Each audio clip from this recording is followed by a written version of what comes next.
Hey guys, you are watching or listening to the Shift Training Podcast, where we talk about personal development. We talk about mental, emotional, physical, and spiritual health, and just overall well-being. And today we're going to be talking about self-esteem and confidence. So, shall we get started? Yeah, what's our first question for today? All right.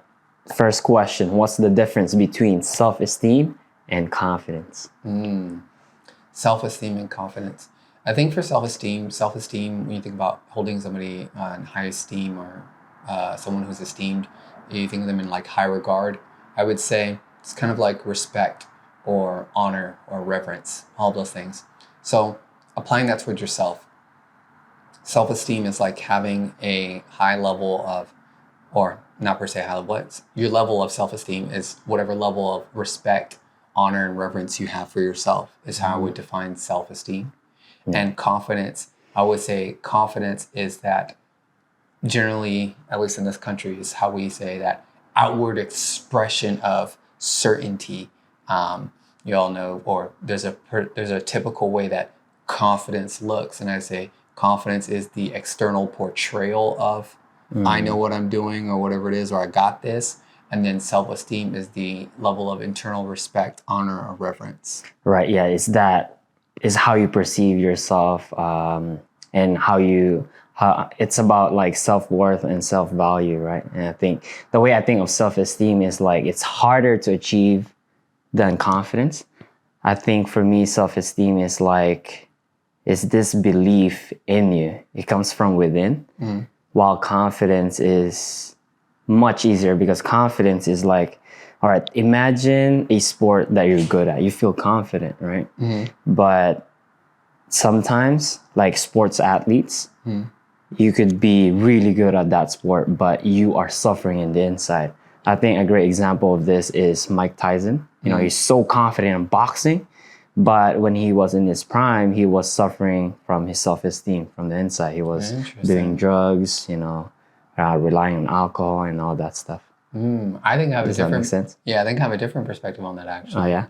So if we go right back to the Mike Tyson example, I would say that his confidence now is higher than it was even then because his self-esteem has improved.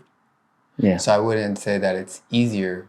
I would say the falsification or pretending of confidence, arrogance in a way, is easier to falsify. But genuine confidence, I think, is impossible without a certain level of self-esteem. Because how confident, like if we say that confidence comes from competence, right? Tom Billy says that. Confidence comes from competence, right? And that means that we've practiced or believe in our ability to get good. But if you don't genuinely believe in your ability to get good, you think it's fixed, right? Yeah. How genuinely confident can you actually be if you don't really believe in yourself?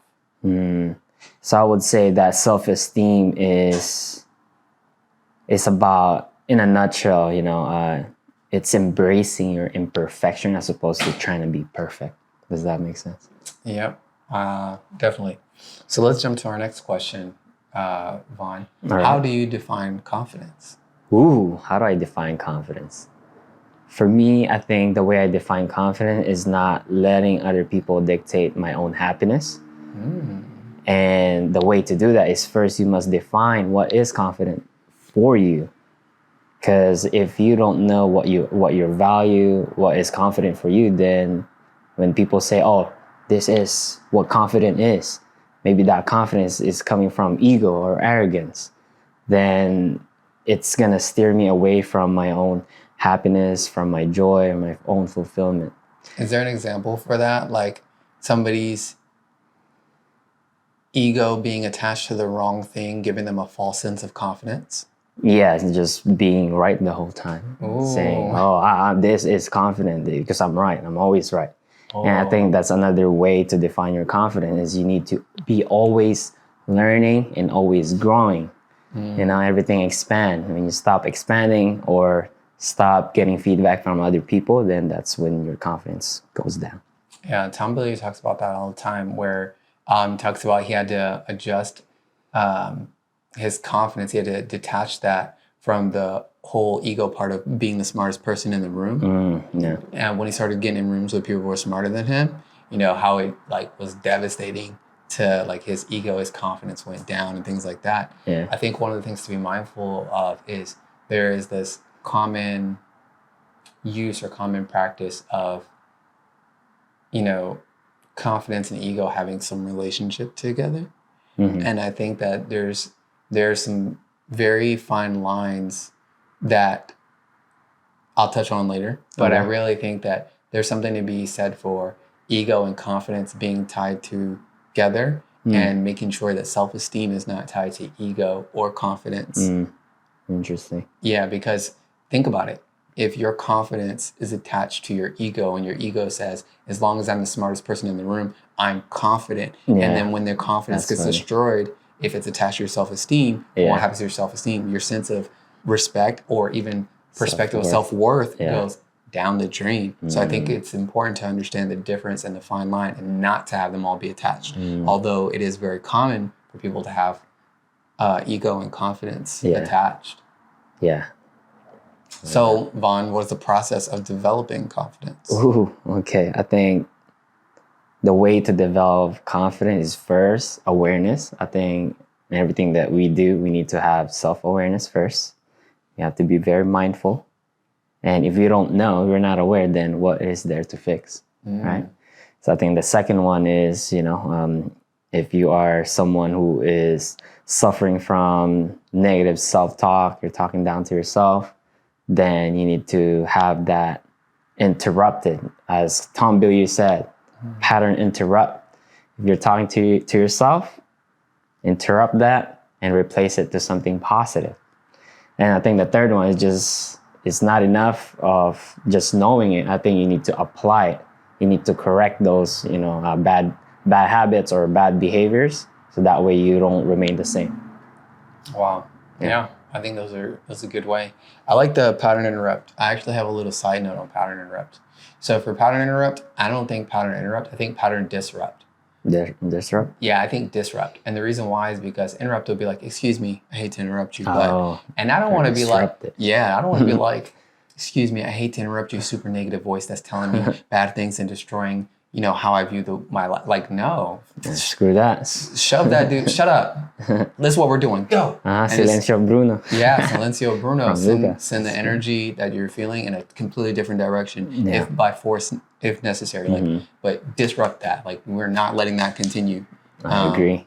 You're not going to have a nice civil discussion with it sometimes. When you get to the point where you can really sit and have the discussion like that and still choose otherwise, great. But in the beginning, when it's happening and you need to just shock that, you need to have a different biological response, you got to pretend like, imagine that person is speaking to you and the one that you want to hear from just shoves that person and says, shut up, and you just keep moving. Yeah, I think by just knowing that. But you need awareness for that, right? Yeah, that concept, you'll be ahead of the game because not many people are aware with that kind of stuff that they talk about. Right. The spiral. All right, Vaughn. So how do we cultivate confidence on a physical, mental, and emotional level? How do we cultivate our confidence on a physical, emotional, and mental level? I think we need to start by accumulating small wins. Okay. What are some examples for those of physical small wins, mental small wins, and emotional so let's start with that topic first, because I believe everything starts from something small. Like a marathon runner, and they start from a mile and they build it up from there. So I think for physical level, I think you need to work on your body language. Their study shows that 93% of your communication comes from your body language, and 7% of that is just your words. So you need to work on your posture, your tonality, the way you speak with people. And not many people that if you work on your body language, it could influence your mind. If you just have this good posture, shoulders back, chin parallel to the floor, it influences your mind to be also confident instead of just having slouch back, always looking down, not making eye contact. That could, hurt your confidence. I think with the emotional and mental confidence level is, I think you have to define, you need to know what are your values. As we mentioned earlier, you need to know what are they. Otherwise, if you don't know your value, then you start to get influenced by other people's value that you don't value. Does that make sense? Yeah. I think once you define that, you'll have more clarity for yourself, awareness. Then you start to know, your confidence is not a wrap around on this XYZ. You already define it. My value is resilient. I'm not going to give up over here because one of my values is resilient. So even if I get rejected 100 times on my job, that one thing, if I get hired, that's being resilient. That will increase my confidence. Okay. And then what else? What's the last one? I thought I kind of... For emotional and mental? Yeah. So that's kind of the same? Yeah, the same for me. So here's what I would say for that. For physical, like if you were talking about collecting small wins, I would say the body language is one thing because your body language alters, yes, how you communicate, but also how you are perceiving or reading yourself, like how you're communicating to yourself. But I think there's a difference between like posturing and just bravado, which is ego fulfilling confidence. Yeah. Like there's a difference between I know that I am competent, so I step as if I am competent. And that is where I would say there's confidence there versus I am presenting this, I think I can, or sure I can, with no competence to prove that I can. That's called arrogance. And that's kind of like where you're trying to portray trying to portray confidence to feed the ego. I see. Instead of actually being genuinely confident. So I would say be mindful of that because that's really nuanced. Are you posturing or are you communicating that, no, I know this stuff for sure, versus like, I don't know, but I'm going to pretend like I know. That's a little bit different. Yeah. And then for physical, I would say, body language, but an easy way to rack up physical wins is workout. Yeah, that's what I was thinking too. Yeah, and mental too. If you want to build up your sense of confidence or competence in terms of mental ability, why don't you study something, learn something, read something, whatever, and apply it? See that you prove to yourself that you can learn and do.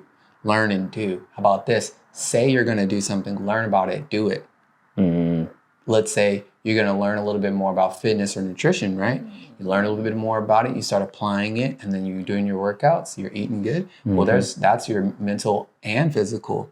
And at the same time, you're getting emotional because you're starting to see, okay, when I'm having a hard time with something, how do I navigate it? I would say to build up the emotional reps is when you start struggling with something, learning how to deal with it in a more positive or healthy way, learning how to train new responses to triggers or difficult situations. I think that's one way to really build up your confidence in your ability to navigate things emotionally. If you want to build up emotional resilience or emotional agility, you have to be able to show up for the tough things and be able to guide yourself out of it.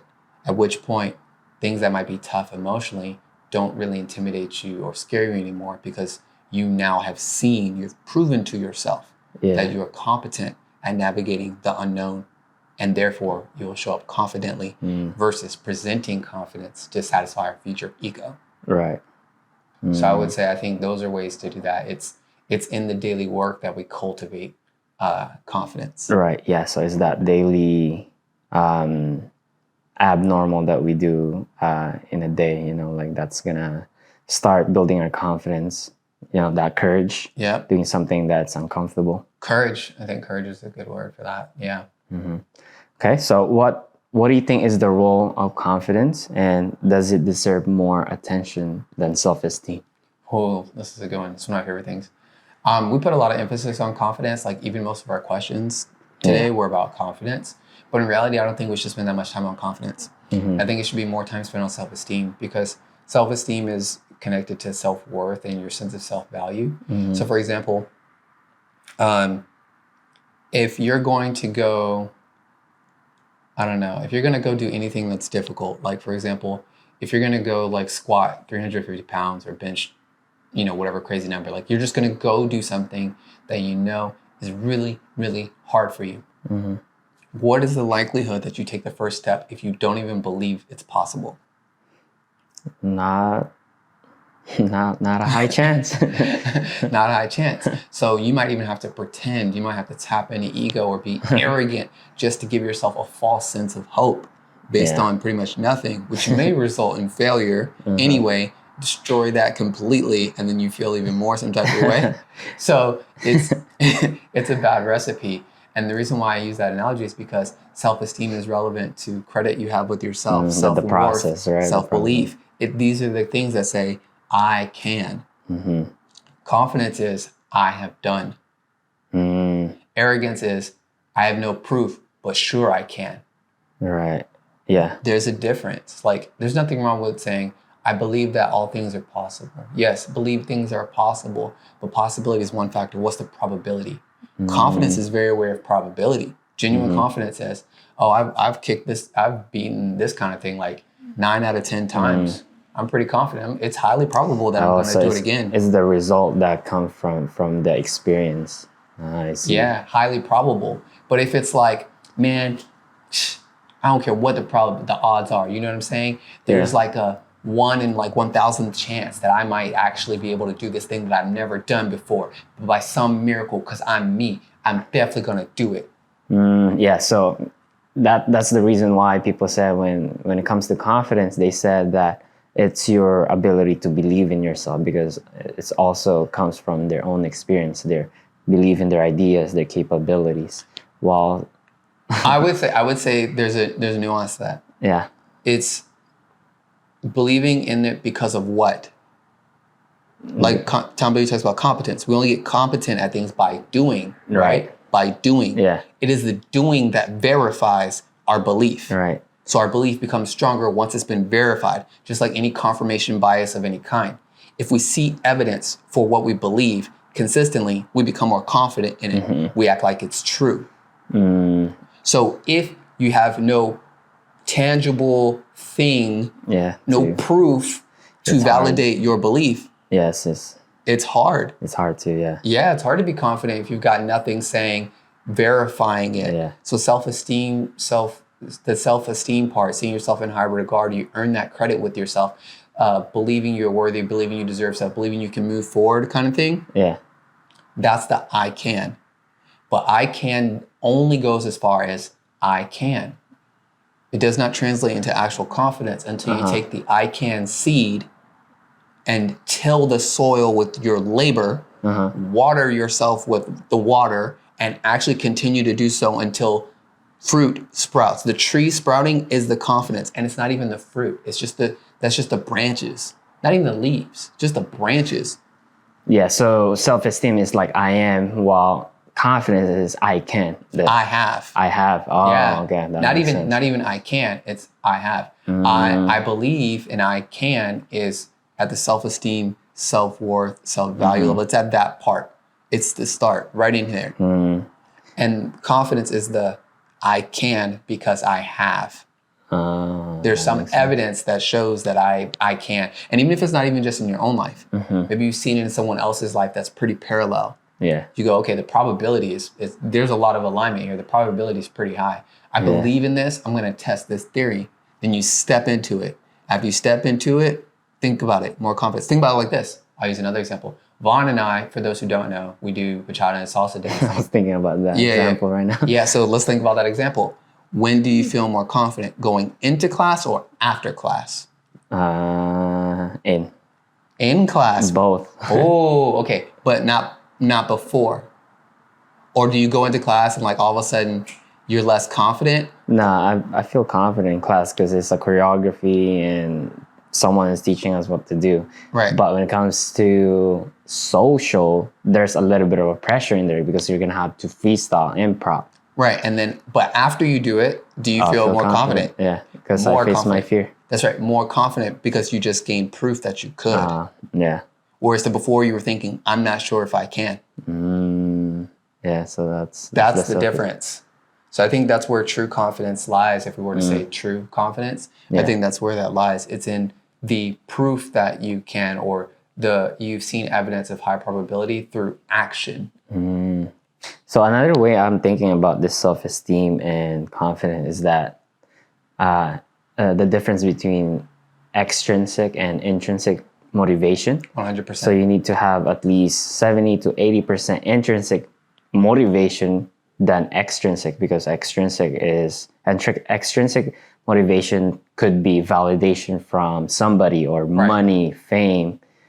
That could also give you motivation, but the intrinsic part, it's what's more important, because that's the part where you're gonna feel more fulfilled, more joy, and more meaning in your life. Instead of expecting that internal connection to come from outside, it doesn't work that way. Yeah, you know, it flows the other way, not this way. You can definitely be influenced by stuff, and the cycle go that way. But if you're trying to really get to the root or the core of your being and draw from that, you can't do it from the outside.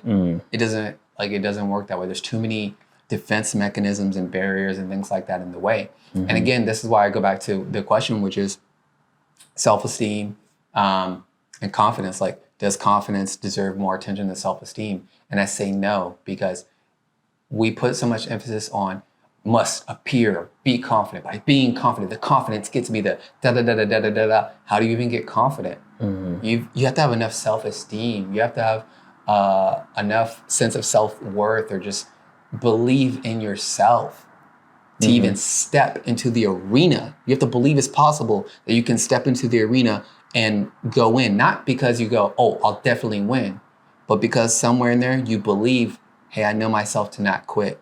I know that I can learn. I believe in those things. So even if I go in all confident and I lose, I learn something, I come back and I apply it. Now, after I apply it, I learned something new. I got a little bit better result. Now I'm a little bit more confident. And that's how you actually build it. It's no one ever talks about the work. Like, we talk about it all the time and be like, oh yeah, Kobe this or whatever, the greatest. Y'all not thinking about the type of work that goes into actually having that. The person who seems to have that skill or that innate ability, you have no idea how many times they practiced, how many times they took L's, how many times they learned, you know? Yeah. So it's the hard work, behind the curtain that they're doing. 100%. And that's the key to building confidence. But you have to have that self-esteem first. You need to work on that. That belief in yourself. And by continuing to take those actions, it feeds your self-esteem. But you want to feed your self-esteem and not feed your ego. And when you focus on confidence and the external first, like, I'm going to act like I'm confident, and then I'll do this, and that makes me feel good or whatever. It kind of feeds your ego. It feeds your sense of security or safety by getting this external validation, telling you that you're something, while internally you still don't believe you're the ish. Which once you start doing that too, when you start focusing on the external stuff like being confident or blah, blah, blah, it come across in genuine too, you know, like, oh, is he acting that way? Because it doesn't seem like he is this way, you know? 100%. Everyone can tell. Yeah. So I think that's it for self-esteem and confidence. I feel like we've hit everything on the head pretty good. What do you think? So too. I believe that. And that's it. All right, Vaughn. Well, there's more, but we're going to wrap it up today. All right. If you haven't subscribed on our channel, please subscribe. Shift Training on our YouTube and our podcast. And don't forget our social media, Shift on Your Life, Facebook, Instagram, and TikTok. Ooh. All right, guys. We hope that you enjoyed this content. Please share it with somebody you think that it would benefit, and we hope that it's benefited you as well. Have a fantastic day.